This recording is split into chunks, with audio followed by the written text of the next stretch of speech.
The mare's coat gleamed like polished copper in the harsh Wyoming sun, and Zachary Xanders would have paid double what the desperate woman was asking just to own such a magnificent animal. But when he saw the bruises on her wrists and the hollow desperation in her green eyes, he knew this transaction involved more than horseflesh. $200 and she is yours, the young woman said, her voice steady despite the trembling of her hands on the lead rope. That includes her saddle, bridle, and everything else. Zachary studied her carefully from beneath the brim of his hat. She could not have been more than 23 or 24, with auburn hair pulled back in a practical braid, and a calico dress that had seen better days.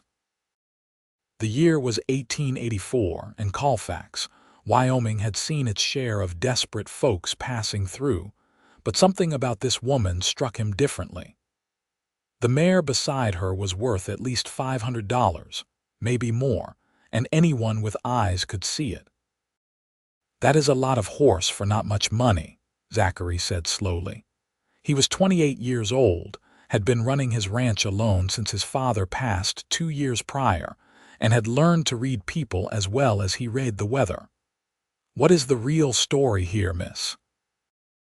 The woman's jaw tightened, and for a moment he thought she might tell him to mind his own business and take his money elsewhere. Instead, her shoulders sagged slightly, and she glanced behind her down the dusty main street of Colfax as if expecting someone to appear at any moment. "My name is Katherine Bailey," she said quietly, "and I need to disappear, today, right now if possible. This mare is the only thing of value I own, and I need enough money to get on that train heading east and start over somewhere far from here." Zachary pulled off his hat and ran a hand through his dark hair, feeling the weight of her words settle between them. He was a tall man, broad-shouldered from years of ranch work, with sun-weathered skin and gray eyes that his mother used to say could see straight through to a person's soul. Right now, those eyes saw fear, determination, and a kind of quiet strength that commanded respect. "Who are you running from?" he asked directly. Catherine's eyes met his, and he saw her making a calculation, deciding whether to trust him with the truth. "My husband," she finally said.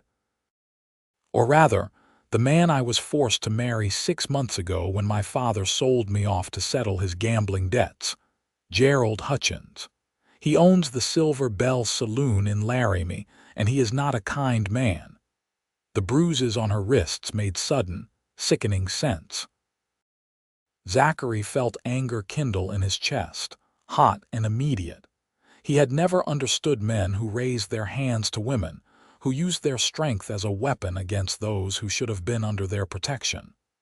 "How did you get away?" he asked. "He is in Denver on business for 3 days. "I took the mare, the only thing he valued besides his whiskey and his gambling tables, and I rode hard to get here. But he will come looking for me, and when he finds out I sold copper." She stroked the mare's neck with obvious affection. "He will be murderous." Zachary looked at the mare again, understanding flooding through him. This was not just about money. This was about escape, about survival, about a young woman choosing freedom over fear. He made his decision in that moment, though it would change everything about his carefully ordered life.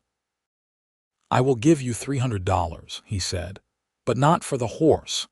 Catherine's eyes widened with confusion. "I do not understand." "You can keep the mare," Zachary said, his voice steady and sure. "Consider the money payment for your services as my ranch cook and housekeeper. The job comes with room and board in the small cabin on my property. It is about 2 miles out of town, up in the hills where the wind comes down sweet and clean. No one will think to look for you there, and if anyone does come asking, you will be just another hired hand at the Xanders ranch." Katherine stared at him as if he had spoken a foreign language. "You would do that? You do not even know me." "I know enough," Zachary said. "I know you love this horse enough to be selling your only means of escape to save yourself." I know you are brave enough to run from a bad situation instead of letting it break you. And I know that my cooking has been terrible since my father died, and I could use someone who knows the difference between salt and sugar in the biscuits." Despite everything, Katherine laughed, a short, surprised sound that transformed her face from merely pretty to genuinely beautiful. "I can cook," she admitted. "My mother taught me before she passed, and I kept house for my father until he decided I was worth more as a bargaining chip than a daughter." "Then we have an arrangement," Zachary said, extending his hand. "You work for me, honest and fair, and you have a place to stay for as long as you need it." "No one needs to know anything more than that." Katherine looked at his outstretched hand for a long moment before taking it. Her grip was firm despite the delicacy of her fingers, and Zachary felt something shift in his chest at the contact, something he had not felt since Mare Henderson had married the banker's son 3 years ago and broken his heart in the process. "Why are you doing this?" Katherine asked softly, still holding his hand. "You could have just bought the horse and let me figure out the rest myself." Zachary met her eyes and answered with the simple truth. "Because everyone deserves a chance to start over, and because leaving you to fend for yourself with an angry husband hunting you down would keep me up at night. I have enough on my conscience without adding that." They stood there in the middle of Colfax's Main Street, hands clasped, an understanding passing between them that went deeper than words. Finally, Katherine nodded and released his hand, and Zachary felt the absence of her touch like a sudden chill. "I will work hard," Katherine promised. "I will earn my keep." "I have no doubt," Zachary said. He pulled out his wallet and counted out $300 in bills, pressing them into her hand. "Put this somewhere safe. If you ever need to run again, you will have the means to do it, but I hope it will not come to that." Katherine's eyes filled with tears, though she blinked them back with fierce determination. "Thank you," she whispered. "You have no idea what this means to me." "Come on," Zachary said, turning toward where his own horse, a sturdy buckskin gelding named Judge, was tied outside the general store. "Let us get you settled before anyone starts asking questions we do not want to answer." They rode out of Colfax together, Katherine on her copper mare and Zachary on Judge, following the trail that wound up into the hills where his ranch sat in a valley protected by pine-covered ridges. The afternoon sun painted everything in shades of gold and amber, and the air smelled of sagebrush and distant rain.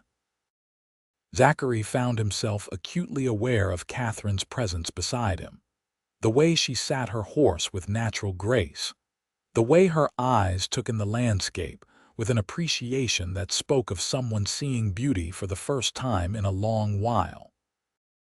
"It is lovely out here," Katherine said as they crested a rise and the valley spread below them. Zachary's ranch house sat nestled against a backdrop of pines, a sturdy log structure with a wide porch and a stone chimney. The barn and outbuildings were well maintained, and cattle dotted the meadow in peaceful clusters. "It looks like something from a painting." "My father chose this spot 30 years ago," Zachary said, pride evident in his voice. "He said it reminded him of the valley where he grew up in Colorado. Built everything you see with his own 2 hands, with some help from neighbors when it came to the heavy work. I have tried to keep it up the way he would have wanted." They rode down into the valley, and Zachary led Katherine to a small cabin about 50 yards from the main house. It was simple but solid, with a covered porch and a window that looked out toward the mountains. Inside, it was clean and spare, with a bed, a small table, 2 chairs, a pot-bellied stove, and a trunk for belongings. "I know it is not much," Zachary said, suddenly aware of how modest the cabin must seem. "But the roof does not leak, the stove works well, and you will have your privacy." Katherine walked around the small space, her fingers trailing over the smooth wood of the table, her eyes taking in every detail. When she turned back to him, her smile was genuine and reached all the way to her eyes. "It is perfect," she said. "It is more than I have had in a very long time. A space that is just mine, where no one will come in angry or drunk or looking to take something from me. You cannot know what that means." Zachary felt that tightness in his chest again, that awareness of her that went beyond simple compassion for someone in a bad situation. He cleared his throat and gestured toward the door. "The main house is just over there. Come by whenever you are settled, and I will show you the kitchen and the lay of things. There is a pump out back for water, and the outhouse is behind those trees. I keep chickens for eggs, and there is a root cellar stocked with preserves and vegetables. I will put copper in the barn and be over shortly," Katherine said. She hesitated, then added, "Zachary, thank you.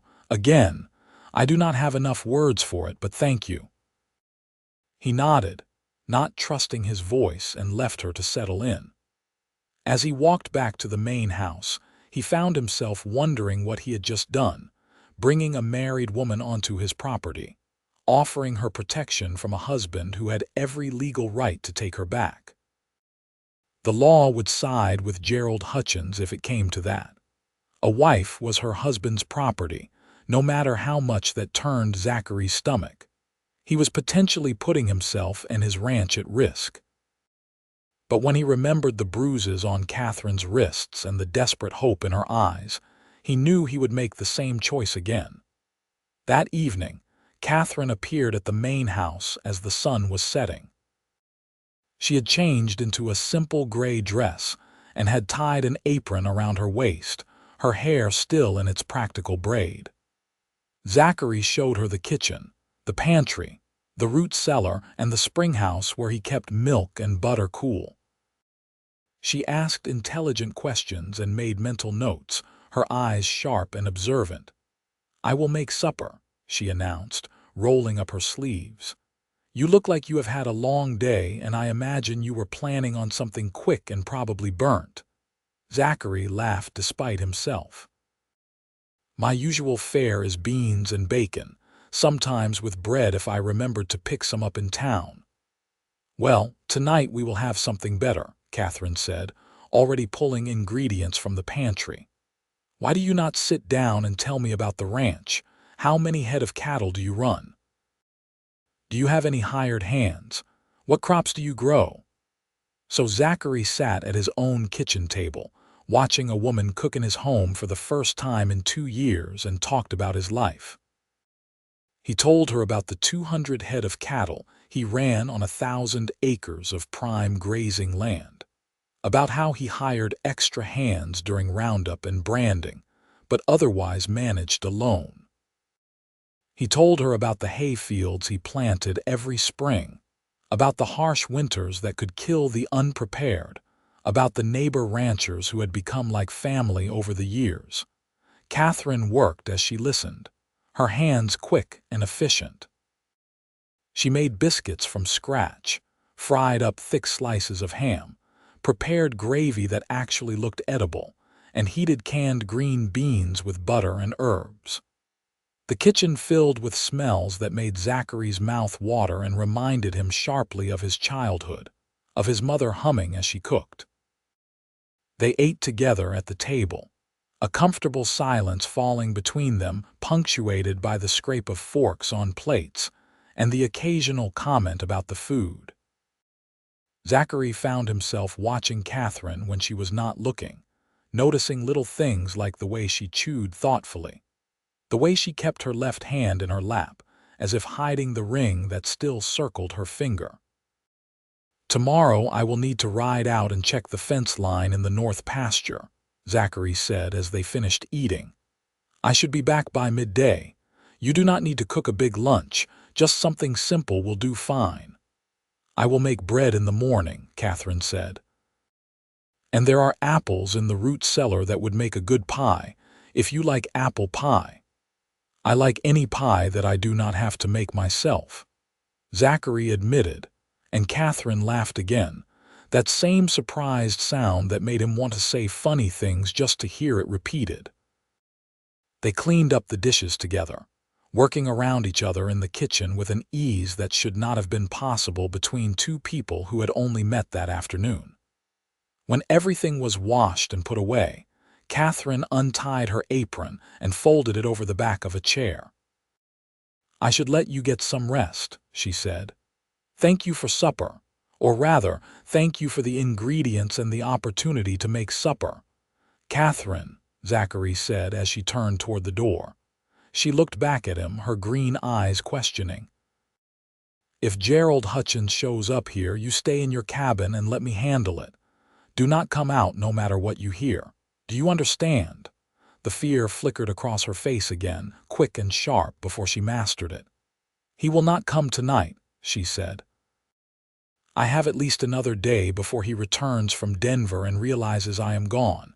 Maybe two. But when he does come, Katherine said quietly, "I will not let you get hurt because of me. I will do what I must to protect you in this place." "That is not what I asked," Zachary said firmly. "I asked if you understood that I would handle it." They stared at each other, a battle of wills that neither wanted to lose. Finally, Katherine nodded once, short and sharp. "I understand what you are asking, but Zachary, he is not a man who accepts being told no. He is not a man who walks away from what he considers his property. When he comes, it will be with violence. I do not want your blood on my hands." "And I do not want yours on mine," Zachary replied. "So we will both be careful, and we will both be smart, and we will deal with whatever comes when it comes. For now, you should sleep. You look exhausted." Katherine did not argue with that. She bid him good night and slipped out into the gathering darkness, and Zachary watched from his window as lamplight bloomed in the cabin, a warm glow against the night. He stood there for a long time, thinking about fate and choices and the strange woman who had ridden into his life with nothing but a beautiful horse and a desperate need to escape. The next few days fell into a rhythm that felt both foreign and achingly familiar. Zachary rose with the sun and went about his work, mending fences, checking cattle, maintaining the endless list of tasks that kept a ranch running. Katherine kept the house, cooked meals that made him remember what home was supposed to feel like, and slowly began to relax in a way that suggested she was starting to believe she might actually be safe. They talked during meals, careful conversations that skirted around the dangerous topics but revealed small truths about who they were. Zachary learned that Katherine's mother had died when she was 15, leaving her to care for a father whose love of gambling exceeded his love of his daughter. She had tried to make a home for him, tried to keep their small farm running despite his failures, until the day he came home and told her she was to be married to settle his debts. "I did not even meet Gerald until the wedding day," Katherine said one evening as they sat on the porch watching the sun set. "My father sold me to a man twice my age who saw me as decoration for his saloon and a possession to do with, as he pleased. The first time Gerald hit me was on our wedding night because I cried." Zachary's hands clenched on the arms of his chair, anger burning hot and bright in his chest. "I am sorry," he said, the words inadequate but genuine. "No one deserves that. Your father should have protected you, and Gerald Hutchins should be strung up for putting his hands on you." "The law does not see it that way," Katherine said bitterly. "A man can do whatever he wants to his wife. She is his property, like his horse or his land. I am only free because I ran, and even that freedom is temporary. He will find me eventually." "Then we will deal with him eventually," Zachary said. "But until that day comes, you are safe here. You have my word on that." Katherine turned to look at him, the dying light painting her face in shades of rose and gold. "Why does it matter to you? You do not know me. You owe me nothing. Yet you have given me everything." Zachary considered his answer carefully, aware that what he said next mattered more than most words did. "When my mother was dying," he said slowly, "she made me promise her something. She said that the measure of a man was not in how much land he owned or how many cattle he ran, but in how he treated those who had no power to repay his kindness. She said that the world was hard enough without good people standing by and doing nothing when they could help. So I guess you could say I am keeping a promise to my mother, but it is more than that." "What is the more?" Katherine asked softly. Zachary met her eyes and let her see the truth in his. "The more is that, from the moment I saw you in town, trying so hard to be brave when you were terrified, I knew that letting you walk away would haunt me for the rest of my life. And the more is that every day you are here, cooking in my kitchen and laughing at my terrible jokes and making this house feel like a home again, I am grateful for whatever twist of fate brought you here, even if it was a terrible twist that hurt you first." Katherine's breath caught, and in the silence that followed, Zachary could hear his own heartbeat, loud and insistent. He had said too much, revealed too much, but he could not bring himself to regret it. "I am still married," Katherine whispered, and Zachary heard all the longing and regret in those 3 words. "I know," he said, "and I am not asking for anything you cannot give. I am just telling you the truth. You are safe here, Katherine, for as long as you need to be." She nodded slowly, and they sat together as the stars came out, not touching but aware of each other with an intensity that made the air between them feel alive with possibility. A week passed, then 2. Zachary found himself inventing reasons to come back to the house during the day, to share coffee with Katherine mid-morning or help her carry water from the pump. They talked about everything and nothing, their conversations ranging from philosophy to practical matters to shared memories of childhood. Katherine told him about growing up on a struggling farm, about learning to shoot rabbits for the stew pot, and how to make $1 stretch to cover a week's worth of meals. Zachary shared stories about his father's wisdom and his mother's gentle strength, about the hard lessons of running a ranch and the satisfaction of work done well. The physical distance between them began to shrink in small, almost imperceptible ways. A hand on her shoulder when she seemed sad. Her fingers briefly touching his when passing him a cup of coffee. Standing close together at the kitchen counter while she taught him how to knead bread properly, her shoulder brushing his arm.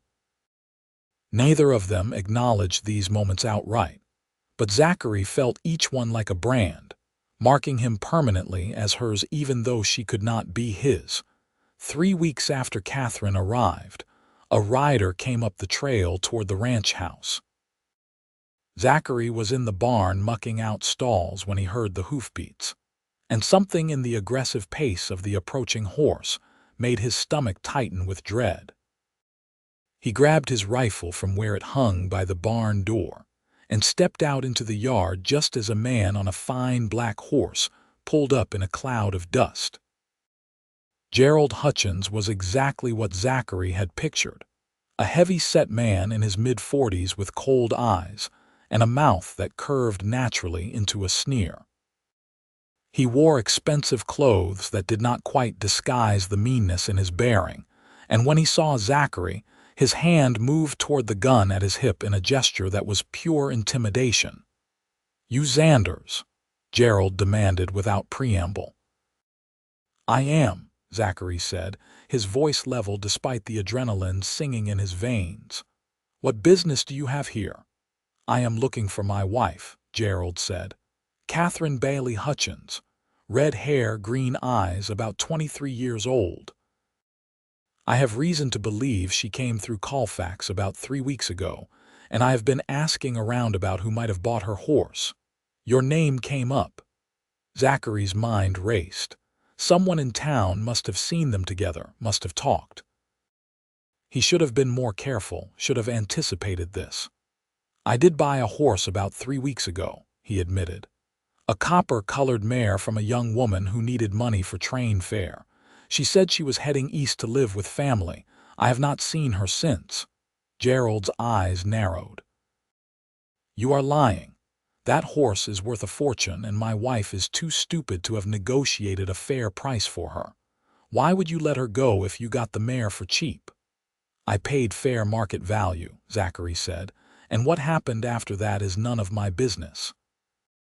She got on the train, as far as I know." "Then you will not mind if I look around," Gerald said, already dismounting. It was not a question. Zachary stepped forward, his rifle held loosely but ready. "Actually, I do mind. This is private property and you have no authority here." Gerald's face flushed an ugly red. "That woman is my wife," he said, his voice rising. "I have every legal right to search for her, and you have no legal right to hide her from me if she is here." "I am not hiding anyone," Zachary said calmly. "But you are not searching my property without a warrant from a judge. If you want to go to town and get one, you are welcome to try. Until then, I am going to have to ask you to leave." For a moment, Zachary thought Gerald might go for his gun. The older man's hand twitched toward his holster, his face contorted with rage. But then he seemed to think better of it, perhaps noticing the steady way Zachary held his rifle, the lack of fear in his eyes. "This is not over," Gerald snarled. "If I find out you are hiding her, I will come back with the sheriff and a warrant, and I will see you strung up for theft and kidnapping." "You do what you need to do," Zachary said, "but do it somewhere else. You are not welcome here." Gerald mounted his horse with angry, jerking movements and wheeled the animal around.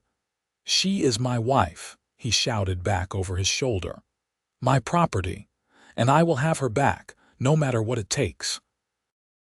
Zachary watched him ride away, not moving until the dust settled and the sound of hoofbeats faded completely.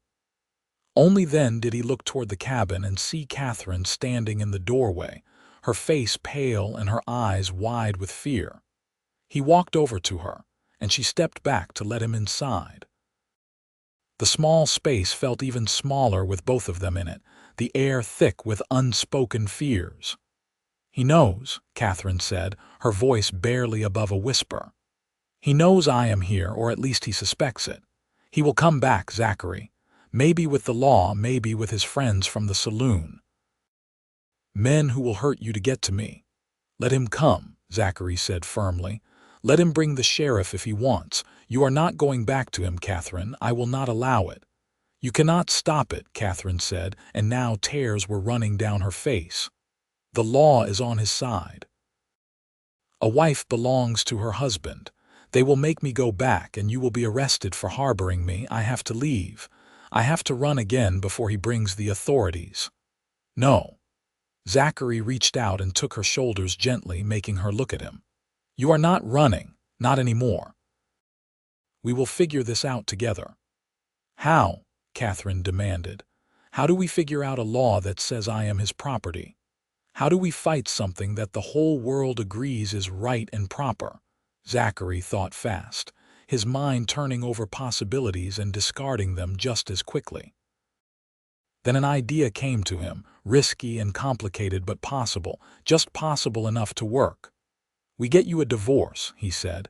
Katherine stared at him as if he had suggested they fly to the moon. "A divorce? Zachary, do you know how hard that is, how expensive, how scandalous? I would have to prove he was unfaithful or abusive, and even then most judges would not grant it. Women do not get divorces from their husbands. It is practically unheard of." "But not impossible," Zachary pressed. "Wyoming territory has some of the most progressive laws in the country when it comes to women's rights. Women can vote here, own property, serve on juries. And I know the territorial judge, Marcus Reynolds. He is a fair man, Katherine, a good man. If we can prove Gerald was abusive, if we can show the bruises and get testimony about his character, we have a chance." "And if we fail?" Katherine asked. If the judge denies it, then we try something else, Zachary said. But we have to try this first. It is the legal way, the right way. And it gives you a chance at a real life, not just running and hiding forever. Katherine pulled away from him and walked to the window, her arms wrapped around herself. Zachary could see the war playing out in her body language, hope fighting with fear, possibility battling despair. "He will fight it," she said finally. "Gerald will say I am lying, that I am an ungrateful wife trying to steal his property. He has money and connections. What do I have?" "You have the truth," Zachary said. "And you have me. I will pay for the lawyer, the court fees, whatever it takes. I will testify on your behalf. We will find other people who know what kind of man Gerald is. The girls who work in his saloon must have seen things. Someone will be brave enough to speak up." Katherine turned back to him, and in her eyes Zachary saw something shift, some barrier crumbling. "Why?" she asked, echoing her question from weeks ago. "Why would you do all this for me?" Zachary closed the distance between them in 3 steps and took her face in his hands, his thumbs brushing away her tears. "Because I love you," he said, the words escaping before he could consider whether saying them was wise. "I know it is too soon and too complicated, and you are married to someone else, but I love you, Katherine. I think I have loved you since you stood in the street trying to sell your horse while your whole world fell apart around you. And I will fight heaven and earth to keep you safe and give you the life you deserve." Katherine's breath caught, and for a long moment she just stared at him, her eyes searching his face as if looking for any hint of deception. Then she reached up and covered his hands with her own, holding them against her cheeks. "I love you too," she whispered. "I did not mean to, tried not to, told myself it was impossible and foolish and dangerous. But I love you, Zachary Xanders. I love your kindness and your strength and the way you make me feel like I am worth protecting. I love that you see me as a person, not property. I love the sound of your voice and the way you laugh, and how you are terrible at cooking but willing to learn." Zachary felt something in his chest crack open, a place he had kept locked and guarded since Mare Henderson broke his heart. "Then marry me," he said, the words tumbling out reckless and certain. "After the divorce, when you are free, marry me, not because you owe me or because you have nowhere else to go, but because you want to. Because we love each other and we can build a life together that is good and honest and full of all the things you were denied." "Yes," Katherine said, and then she was laughing and crying at the same time. "Yes, if we can get the divorce, if we can make it through whatever Gerald throws at us, then yes. 1,000 times yes." Zachary pulled her into his arms, and she came willingly, her body fitting against his like she was made to be there. He held her while she cried, her tears soaking into his shirt, her hands clutching at his back. When she finally pulled away, her eyes were red but clear, her jaw set with determination. "What do we do first?" she asked. "First, we go to town tomorrow and see Judge Reynolds," Zachary said. "We tell him everything and ask for his advice. Then we find a lawyer willing to take your case. And then we fight. And if Gerald comes back before we can get the divorce filed, then we stall him," Zachary said grimly. "We use every legal trick and delay we can think of. We make it as hard as possible for him to take you by force. And if it comes down to it, we make sure you have the means to run again. But I do not think it will come to that. Gerald is a bully, but bullies usually fold when someone stands up to them with the full weight of the law." Katherine nodded slowly. "All right," she said. "We do it your way.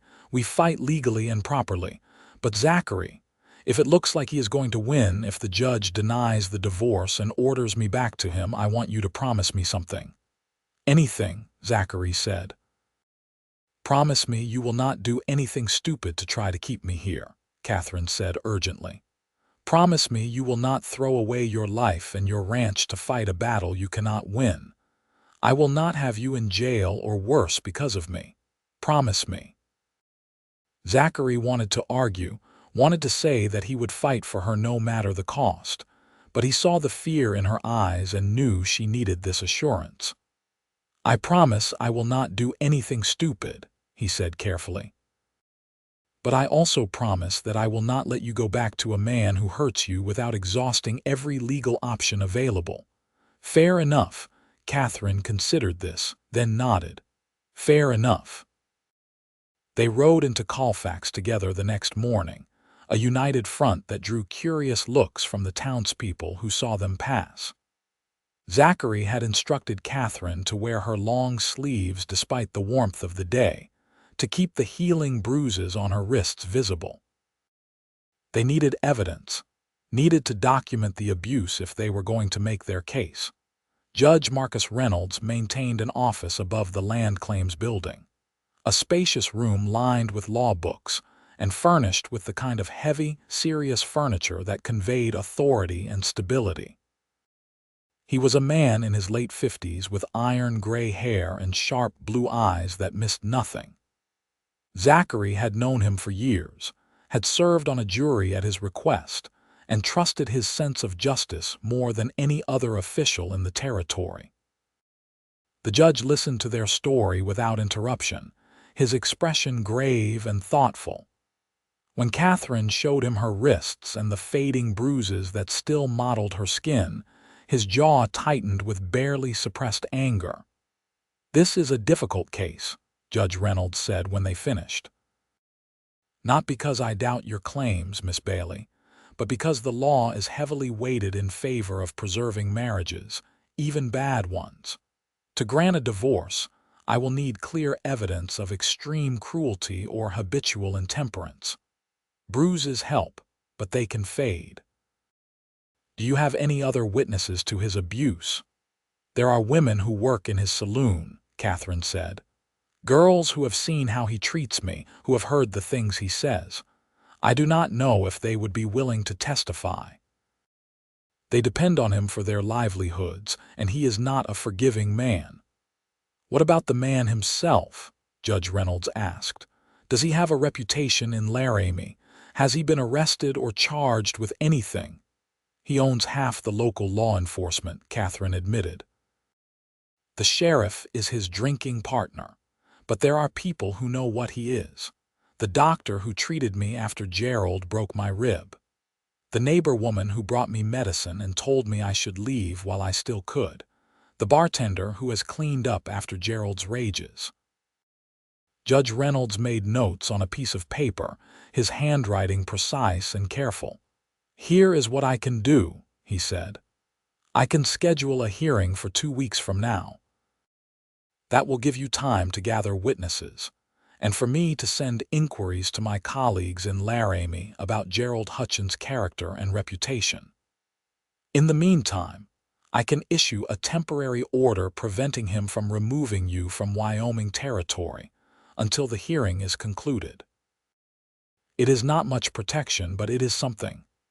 "Thank you, Your Honor," Katherine said, relief evident in her voice. "Thank you for even considering my case." "The law is meant to protect the innocent," Judge Reynolds said gently, "and I believe you are innocent in this matter. But Miss Bailey, I must warn you, even if I grant the divorce, Gerald Hutchins may not accept it peacefully. Some men view their wives as property, and they do not take kindly to having that property legally removed from their possession. You may be trading one set of problems for another."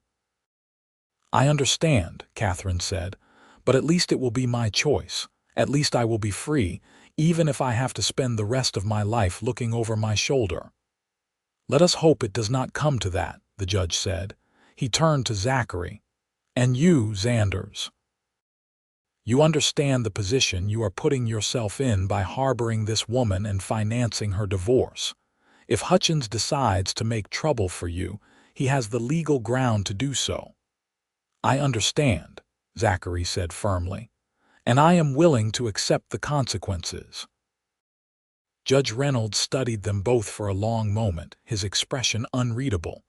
Then he smiled faintly. Young love, he said, not unkindly.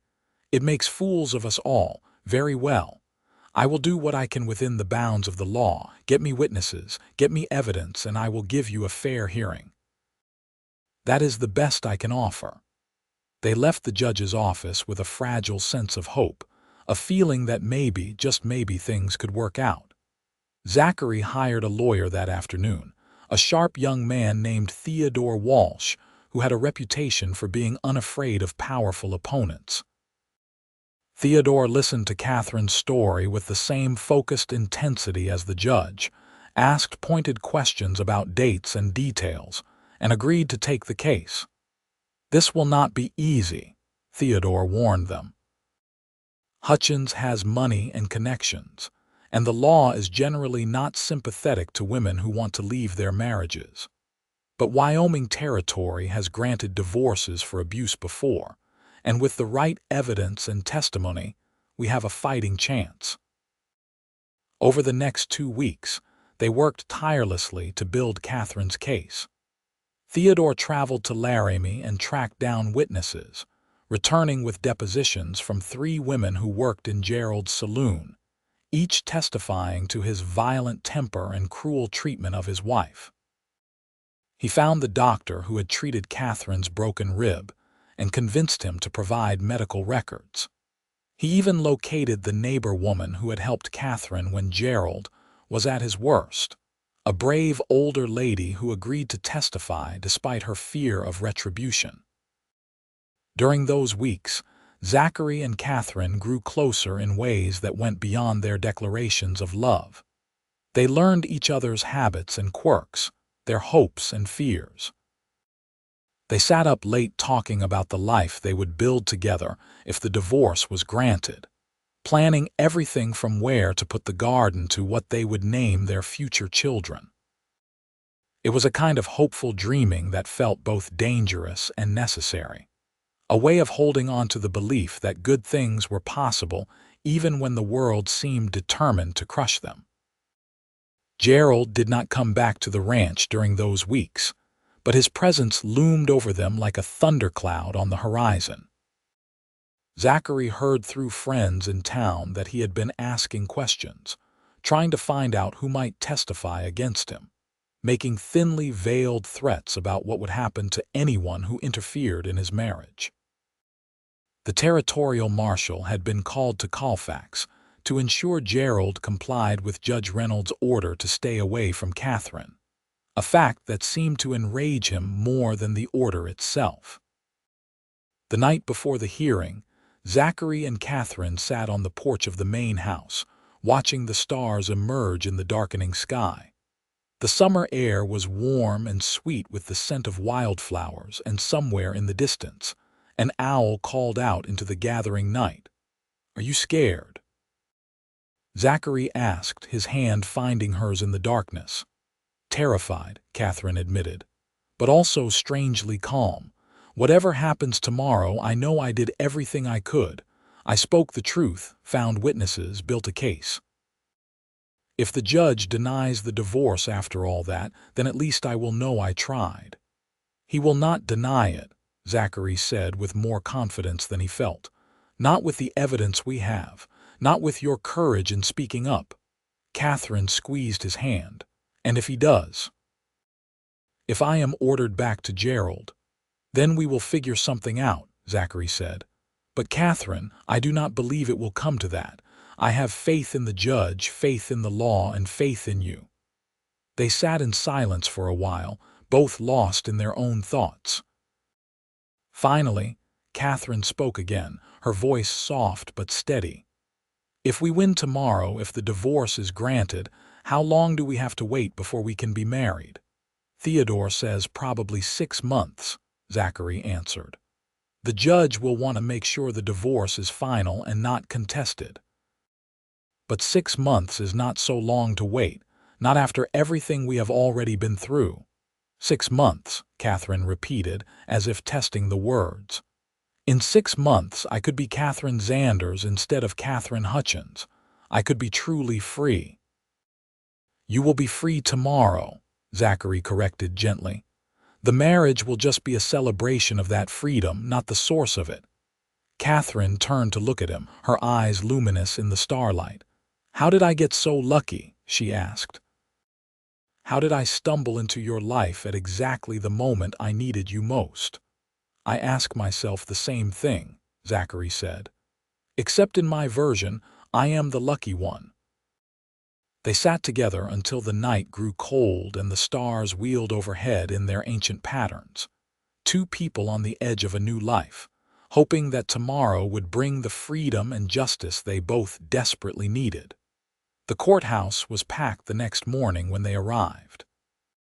Apparently word had spread about the hearing, and the people of Colfax had turned out to witness what promised to be a dramatic proceeding.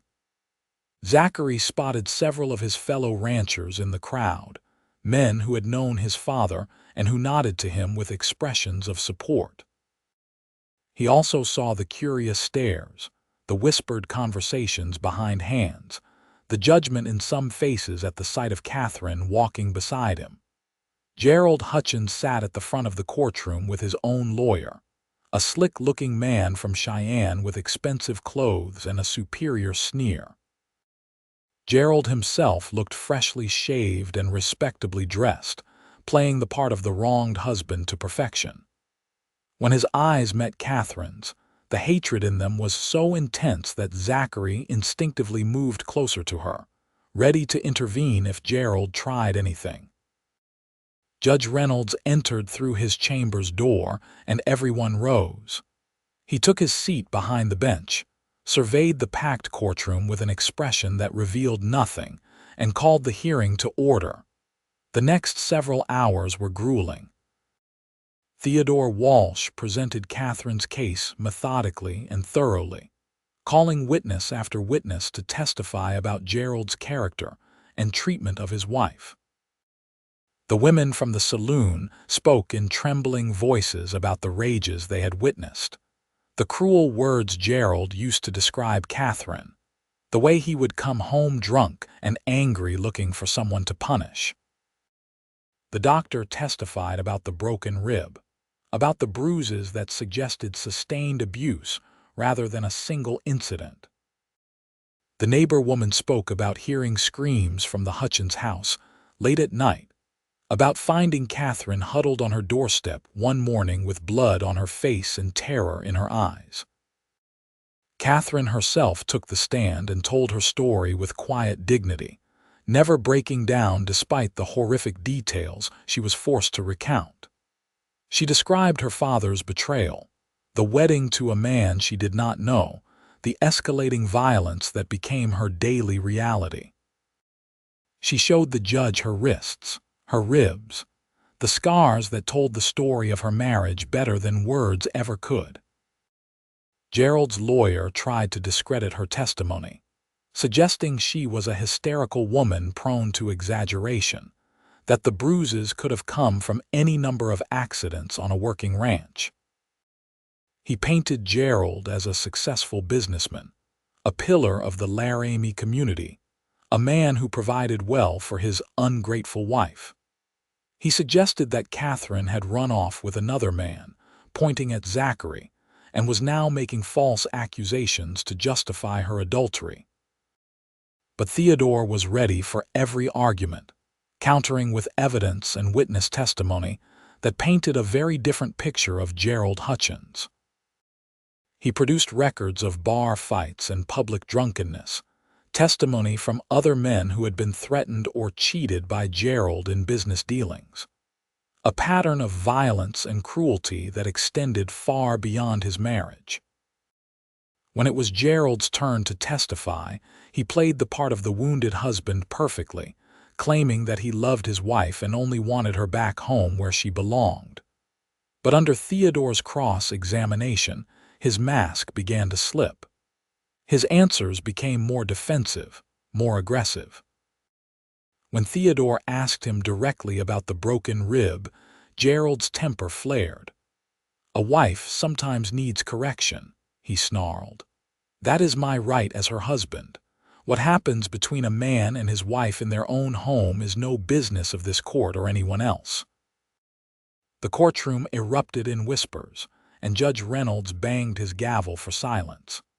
Theodore thanked Gerald for his testimony with barely concealed satisfaction and returned to his seat.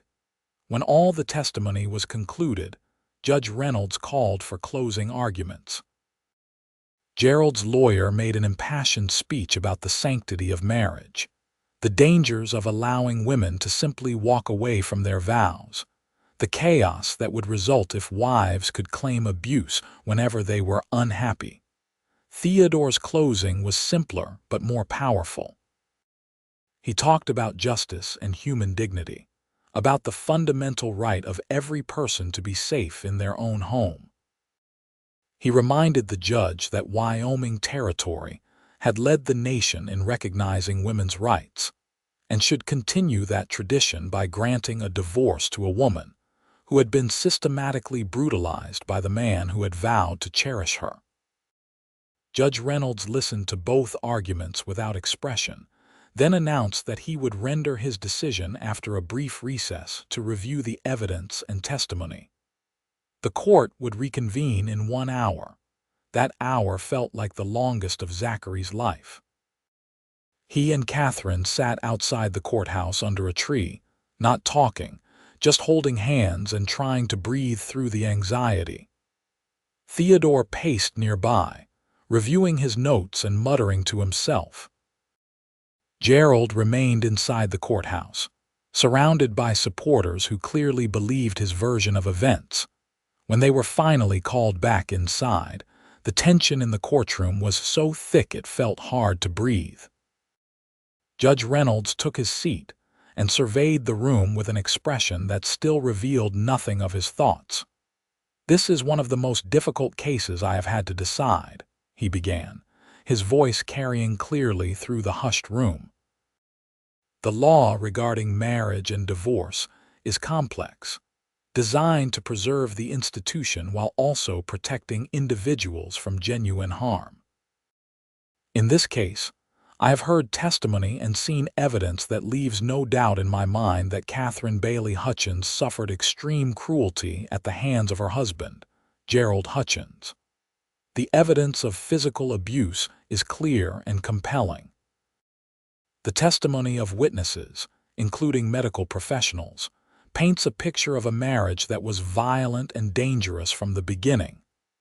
Zachary felt Katherine's hand tighten in his, her whole body rigid with hope and fear. Gerald Hutchins has shown no remorse for his actions, Judge Reynolds continued.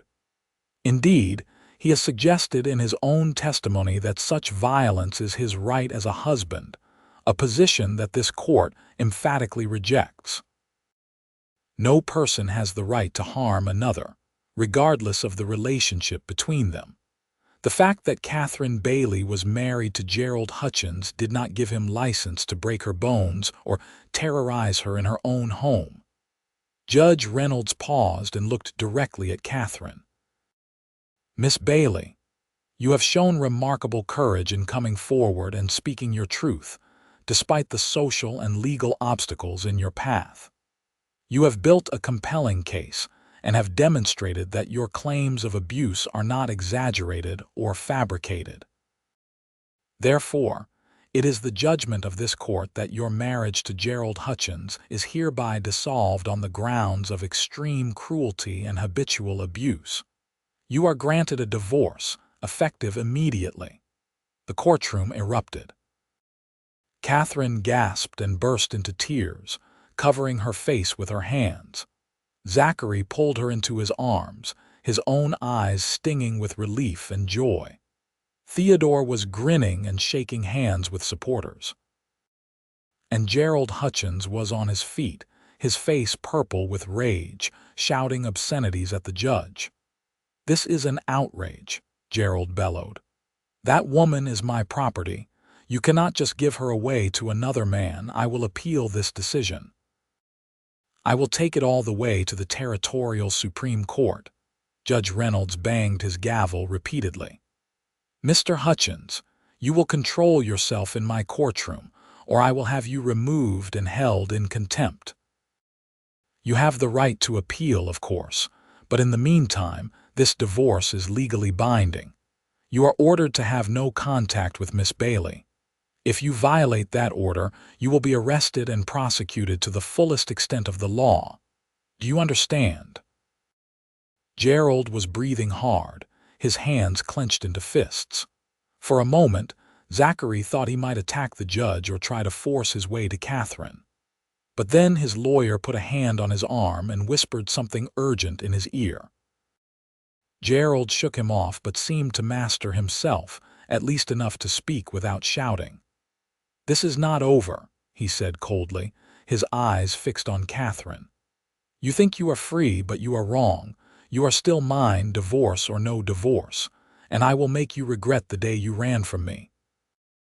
"That sounds like a threat, Mr. Hutchins," Judge Reynolds said sharply. "Would you like to repeat it for the record so I can add criminal charges to your difficulties?" Gerald's lawyer practically dragged him from the courtroom before he could respond.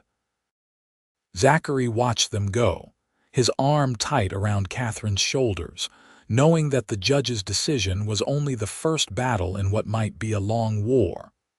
But for now, in this moment, Katherine was free. She was divorced, legally separated from the man who had hurt her, recognized by the law as an independent person with the right to choose her own path. When she looked up at Zachary, tears streaming down her face, her smile was radiant and real. "I am free," she whispered. "Zachary, I am actually free." "You are," he confirmed, brushing away her tears with his thumbs. "You are free and you are brave, and you are going to have the life you always deserved." They left the courthouse surrounded by well-wishers, people who had been moved by Katherine's testimony, or who were simply glad to see justice served. Several women approached Katherine to tell her she had given them hope, that seeing her fight and win made them believe their own situations might be survivable. It was humbling and inspiring in equal measure. That night, they celebrated at the ranch with a simple dinner that felt like a feast. Theodore joined them, along with a few of Zachary's closest friends from neighboring ranches. They toasted Katherine's freedom and the judge's courage, told stories and laughed, and for a few hours, allowed themselves to forget about Gerald's threats and the possibility of appeal. Later, after everyone had gone home and the dishes were washed, Zachary walked Katherine to her cabin under a sky full of stars. They stood on her porch, neither ready to say goodnight and end this perfect day. "6 months, Katherine said softly. 6 months and we can be married." "6 months," Zachary agreed. "Unless you want to wait longer, there is no rush, Katherine. We have all the time in the world now." "I do not want to wait any longer than necessary," Katherine said.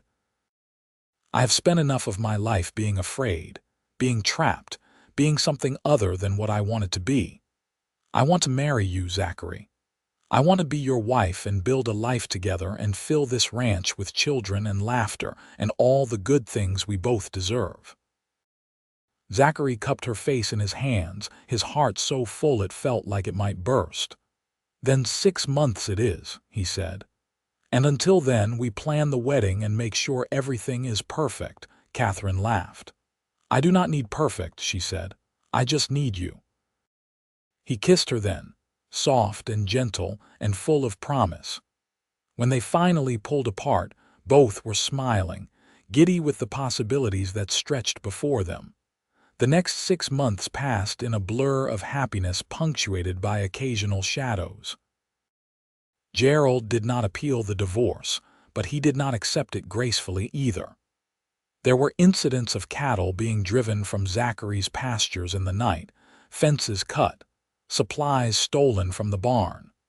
Nothing that could be definitively traced back to Gerald, but everyone knew who was responsible. Zachary reported each incident to the territorial marshal, building a paper trail in case things escalated. But mostly, those months were good. Katherine transformed the ranch house into a real home, adding curtains and cushions, planting flowers around the porch, filling the spaces with small touches that made everything feel warmer and more welcoming. She and Zachary worked side by side during the day and sat together in the evenings, planning their future and falling more deeply in love with each passing week.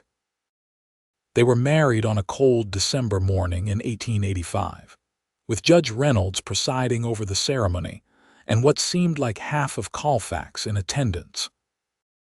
Katherine wore a simple but beautiful white dress that Zachary's mother would have loved, and she carried a bouquet of pine branches and winter berries.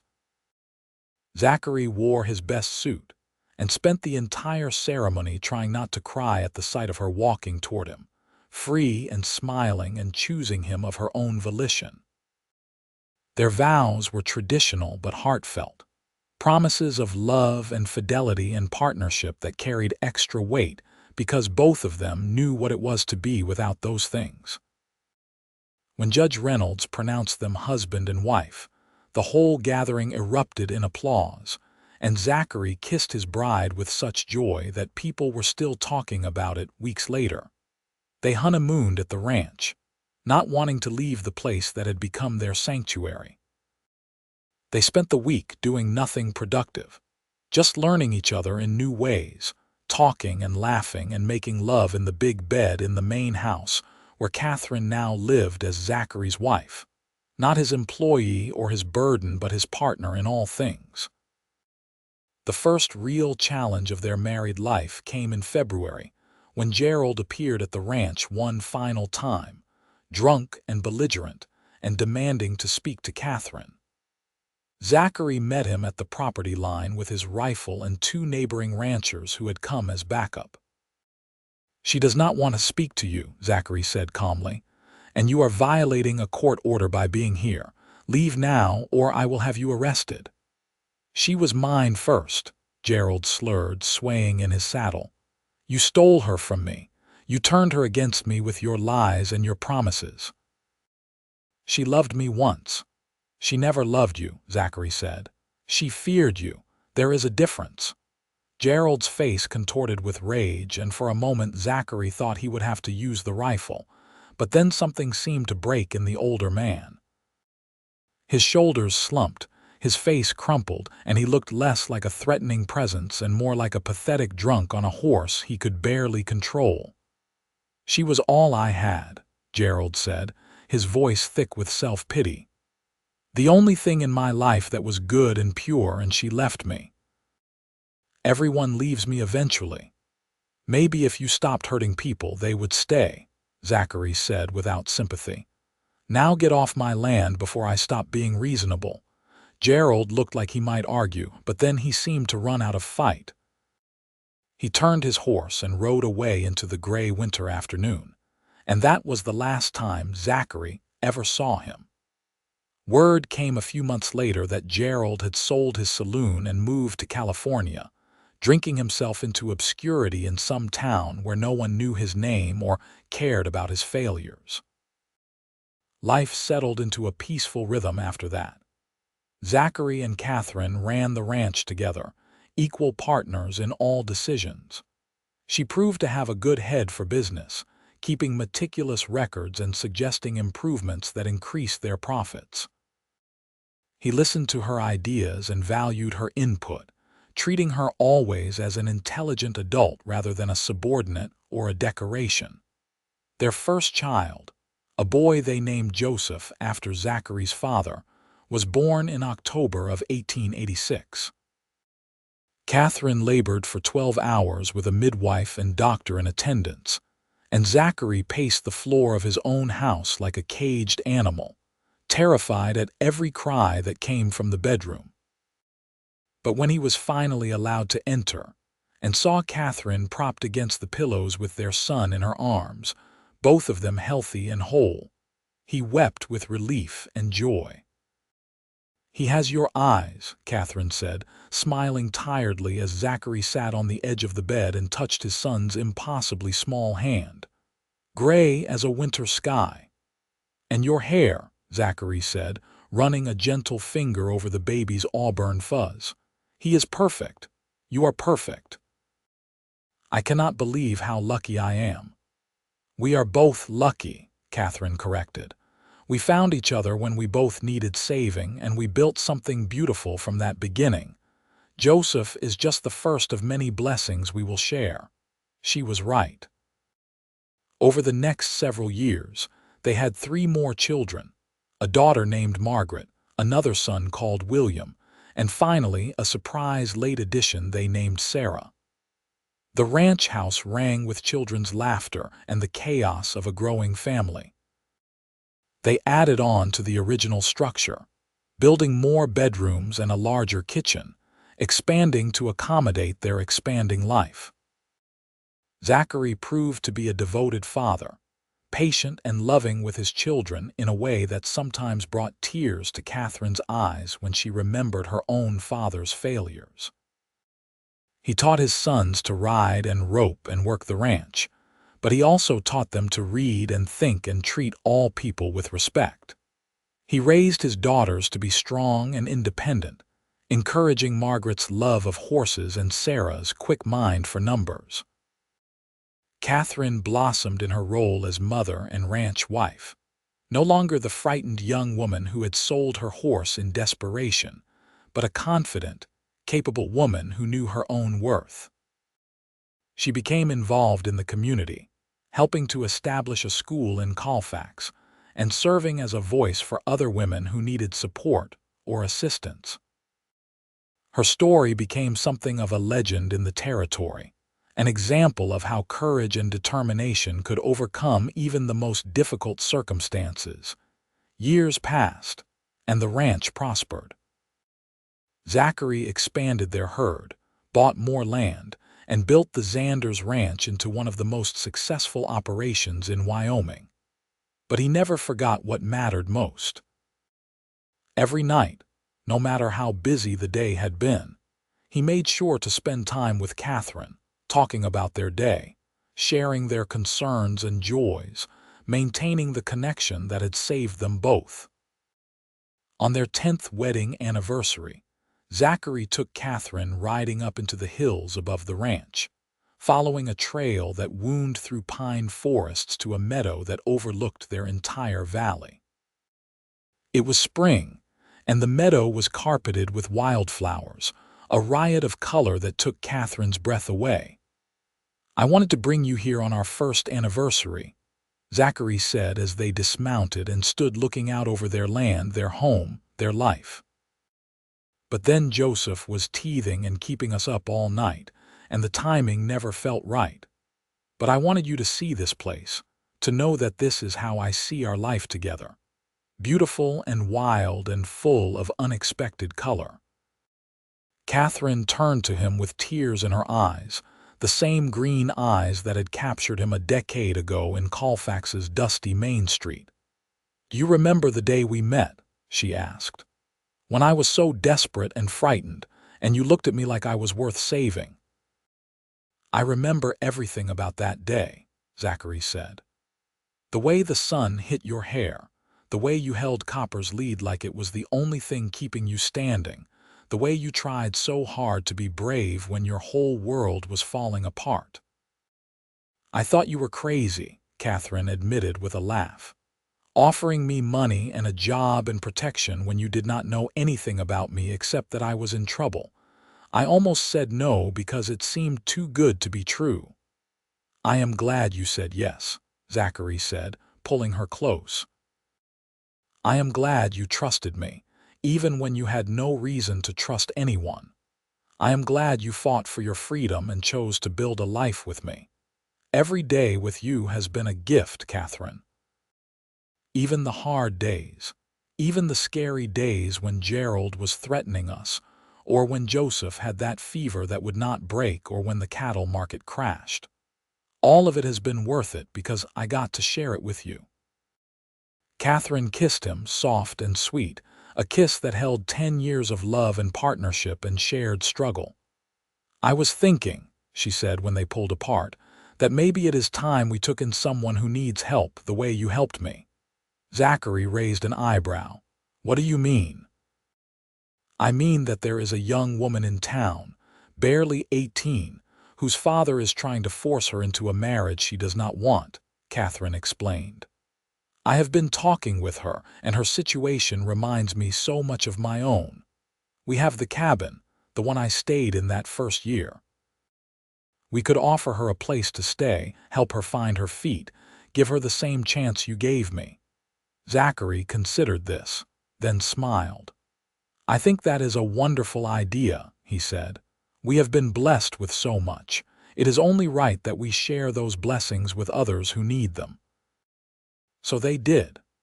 Over the years that followed, the Xanders Ranch became something of a sanctuary for women and families in need. They employed widows who needed work, took in orphans who needed homes, and provided quiet assistance to those escaping bad situations. Some stayed only briefly before moving on to new lives. Others became permanent parts of the ranch family. But all of them left knowing that there were good people in the world, people who would help for no reason other than it was the right thing to do. As Zachary and Katherine grew older, their children grew up and started families of their own. Joseph took over the day-to-day running of the ranch, proving to have inherited both his father's work ethic and his mother's business sense. Margaret married a young veterinarian and opened a practice in Colfax, becoming one of the first female business owners in the town. William studied law and followed in Judge Reynolds' footsteps, eventually becoming a territorial judge himself. And Sarah, their youngest, became a teacher and opened a school for girls in Cheyenne, providing education to young women who might otherwise have been denied it. Through it all, Zachary and Katherine remained each other's anchor and support. They watched their grandchildren being born and taught them to ride horses in the same meadows where their own children had played. They sat on the porch in the evenings and watched the sun set over land they had worked together for decades, hands clasped, hearts still as joined as they had been on that desperate day in Colfax, when a frightened woman sold a horse to a rancher who saw beyond the transaction to the person who needed saving. On their 40th wedding anniversary in 1925, their entire family gathered at the ranch to celebrate. There were more than 30 people present when everyone was counted. Children and grandchildren, in-laws and adopted family members, friends and neighbors who had become like kin over the years. The house could not hold everyone, so they set up tables in the yard and roasted a whole steer and made enough food to feed twice their number. As the sun set and lanterns were lit against the gathering darkness, Joseph stood and raised his glass for a toast. "To my parents," he said, his voice carrying across the assembled crowd, "who taught all of us what love really means. Not just the romantic kind, though they certainly have that in spades, but the kind of love that reaches out to help others, that builds community, that makes the world a little better just by existing in it. We are all here because of their example, because of the way they chose to live their lives with generosity and courage and unwavering commitment to each other, and to doing what is right." Everyone raised their glasses and cheered, and Zachary felt Katherine's hand find his under the table, her fingers still fitting perfectly between his after all these years.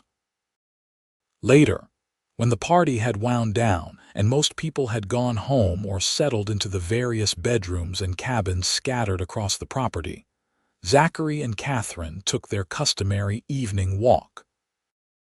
They moved slowly now, both feeling the aches and pains of age, but they still enjoyed being outside under the stars, still found peace in the quiet of the Wyoming night.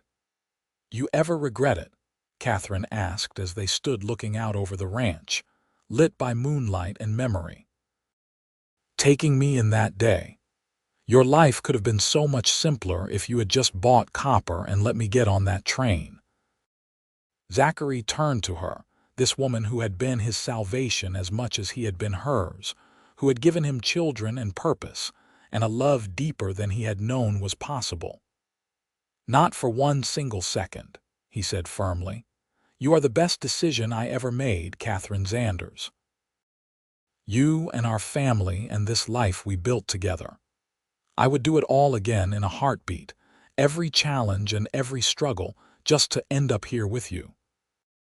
Katherine smiled, the same smile that had captured his heart 40 years ago, though now it was set in a face lined with age and experience and hard-won wisdom. "I love you," she said simply. "I loved you when I was too scared to admit it. I loved you on our wedding day. I loved you when you held our first child, and I love you now, looking back on a life I never dreamed I could have." "I love you too," Zachary said. "Always have, always will." They stood together in the moonlight, two people who had found each other in the most unlikely circumstances and had built something extraordinary from that chance meeting. The ranch that stretched around them was their legacy, but more than that, it was a testament to what was possible when people chose kindness over cruelty, courage over comfort, and love over fear. As they walked slowly back to the house, arms around each other for support and affection in equal measure, Zachary thought about that desperate woman who had tried to sell him a horse for train fare all those years ago. She had come with the mare, not as a transaction but as a blessing, and he had kept both. The horse had long since passed, but Katherine was still here, still by his side, still the best thing that had ever happened to him. Inside the house, their grandchildren were settling down for the night, their voices a cheerful murmur through the walls. Tomorrow, the ranch would come alive again with the sounds of family and work, and all the everyday miracles that made up a life well lived. But tonight, Zachary and Katherine climbed the stairs to their bedroom, helped each other with the small tasks that were harder now than they used to be, and settled into the bed they had shared for 4 decades. "Thank you," Katherine whispered in the darkness, her head on his shoulder just as it had been on their wedding night and countless nights since. "For what?" Zachary asked, though he was already smiling because he knew whatever she said would make his heart full. "For seeing me," Katherine said. "For really seeing me that day in town, not as property or a problem or someone else's discarded possession, but as a person worth saving.